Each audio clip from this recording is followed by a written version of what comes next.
Assalamu alaikum warahmatullahi wabarakatuh. So we are back with another lecture video on liver function tests. This is the last video of the liver function tests. This is post-hepatic jaundice. Post-hepatic jaundice. So in post-hepatic jaundice, there is increase in total bilirubin. Total bilirubin. But that increase, that elevation in total bilirubin is due to direct bilirubin or conjugated bilirubin, but not due to indirect bilirubin or unconjugated bilirubin. So here post-hepatic jaundice, there is increase or elevation in T-billy, total bilirubin. Total bilirubin. There is high elevation or increased level of total bilirubin in blood, and that is because of direct bilirubin or conjugated bilirubin. Direct bilirubin or conjugated bilirubin. Now let us see some.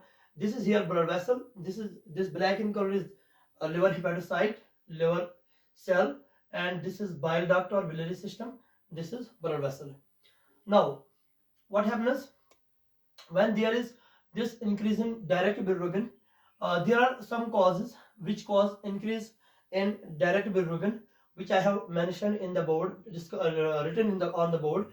Extrahepatic obstruction, intrahepatic cholestasis or inflammatory disease can be there, which causes obstruction of bile duct or biliary duct is obstructed. So there are certain conditions where there is a blockage or obstruction of this bile duct. So now there can be some obstruction. There can be some obstruction of the large hepatic duct. This is large bile duct. Sorry, there can be some obstruction or blockage. There can be some obstruction or blockage of this large bile duct, or there can be obstruction or blockage of small bile duct, little small bile ducts, or there can be some infiltrated disease of this small bile duct. Small bile duct. This is some infiltrated disease here, which infiltrates this bile duct. So if there is blockage or obstruction of large bile duct, and that causes backflow of bilirubin. Remember from the previous videos we have discussed that in the bile system, biliary system, bile duct, here is this bilirubin. Here is this bilirubin and bilirubin molecule, and this is conjugated bilirubin. This is conjugated or direct bilirubin. Here this is conjugated or direct bilirubin. So conjugated or direct bilirubin, this will backflow into the blood stream. When here is blockage, the normal path of this conjugated bilirubin was to go down through the bile duct and then excreted. But due to blockage, due to some obstruction in the large bile duct here, this bilirubin doesn't move along this duct, along this biliary duct, but instead it backs up into the bloodstream and it goes back up into the bloodstream here. This is just bilirubin, and what type of bilirubin this is? This is conjugated bilirubin or direct bilirubin, D-billy, and this is going to be elevated in bloodstream. So this blockage or this obstruction, this bile duct obstruction, this can be due to when there is some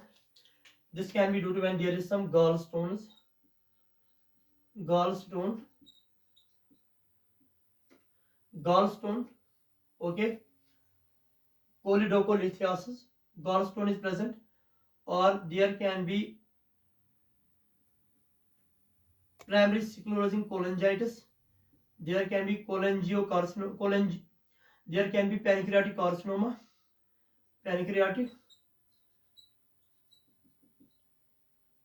cholangiocarcinoma can be there, gallstone can be there, primary sclerosing cholangitis, pancreatic carcinoma, or cholangiocarcinoma can be there. So this can obstruct this large bile duct here and prevent flow of this bilirubin, conjugated bilirubin along this bile duct. Or there can be there can be this blockage or obstruction of this little bile duct here, and this can be due to primary sclerosing cholangitis. This can be due to primary sclerosing, sorry, this can be due to primary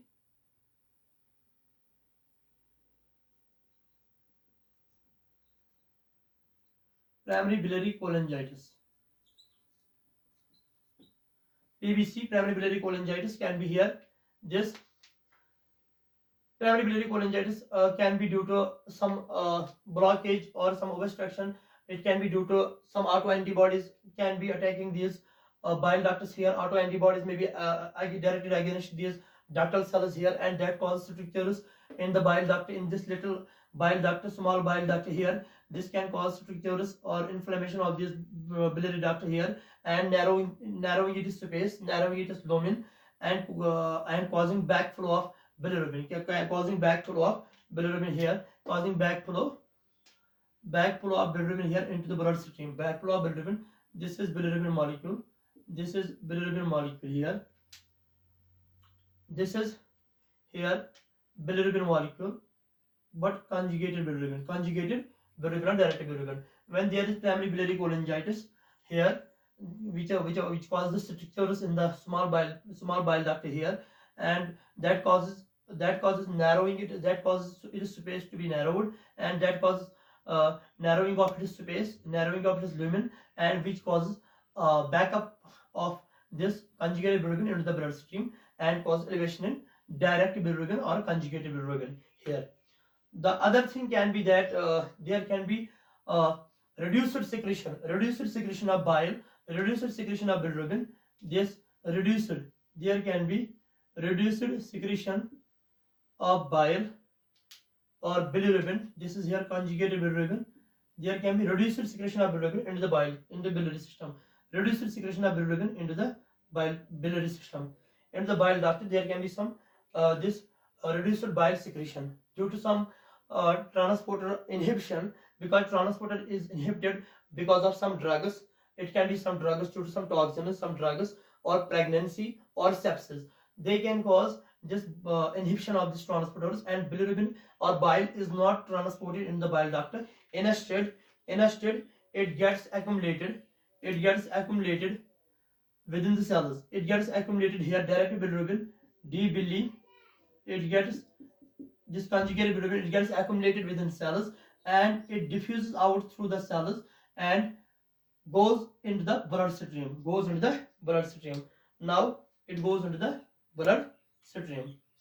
Now here is this conjugated or direct bilirubin. Now here is this conjugated or direct bilirubin. Okay, this gets back up into blood. This goes into the bloodstream, and it is elevated. In bloodstream. This is what type of bilirubin? DBili. Here DB in short, direct bilirubin or conjugated bilirubin. Now this can be. Now what are the causes? For these types of conditions when they occur? What are the causes when there is bile duct obstruction due to some blockage of the large bile duct because of some gallstone, primary sclerosing cholangitis, pancreatic carcinoma, cholangiocarcinoma, or due to strictures in the small bile duct, which is due to primary biliary cholangitis, which causes overall this blockage of the bile duct and prevents flow of bile or bilirubin through the bile duct, and it is not excreted out. It instead goes back up into the bloodstream. Okay. Now there can be other, which is the infiltrated disease. Some infiltrated disease can be here, which causes these infiltrations of this bile duct and cause blockage of this bile duct, and this can also causes backup of bilirubin into the bloodstream.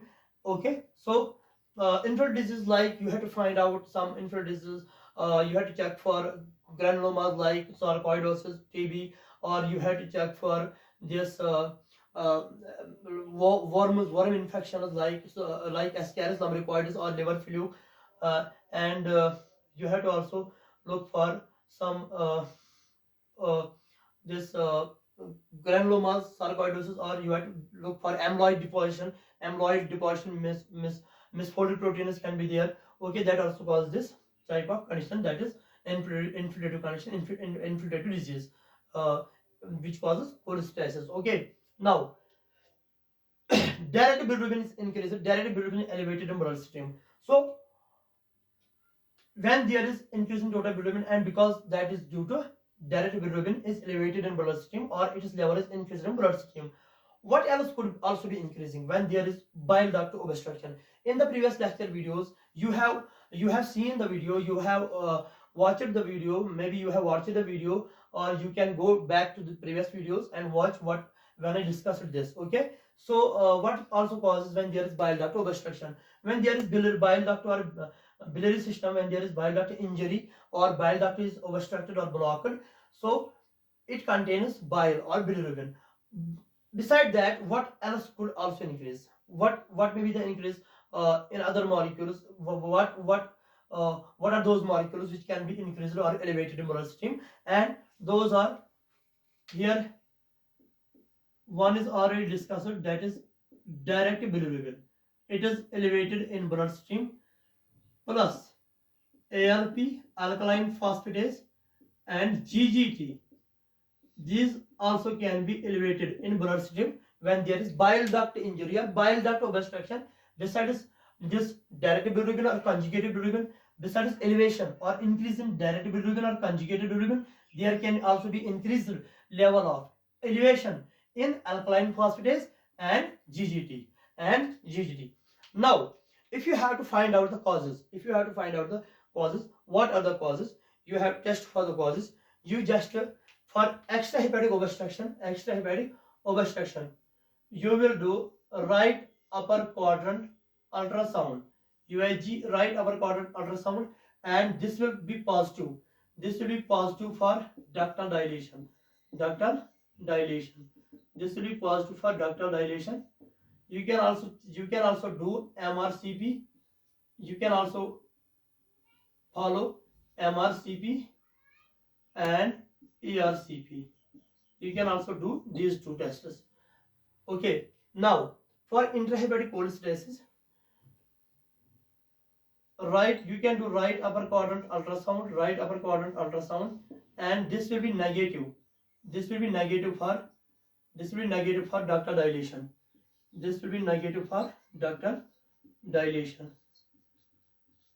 You can still follow MRCP plus ERCP. You can also do that ERCP, but here if you have to rule out primary biliary cholangitis, PBC, to rule out PBC, you can do to rule out PBC, you can do AMA, you can check for antimitochondrial antibodies. Okay, to rule out primary biliary cholangitis in intrahepatic cholestasis. For infiltrative disease, you can also do right upper quadrant USG and and this will be negative for ductal dilation. This will be negative for ductal dilation. Okay, you can check, you can do MRCP and ERCP. These two also will be negative. These also two will be negative. MRCP and ERCP, these will be negative for ductal dilation will be negative. AMA, antimitochondrial antibodies, these also can be negative. Then what you have to do? Biopsy to confirm. You have to do biopsy to confirm. For this infiltrative disease, you will do right upper quadrant USG, and you will see negative ductal dilation. There is no ductal dilation. You can do MRCP and ERCP. They will be also negative. Antimitochondrial antibodies, they also be negative. You have to do biopsy to confirm. So we have discussed a lot about liver function tests. This was the last video of liver function test series, and inshallah we will meet again in the next coming videos. Hope you like the video, hope you learned a lot, Hope you enjoyed the video. Then please support, share and subscribe my channel. Thank you. We will meet again in the next video with some different topics, next topics. Thank you.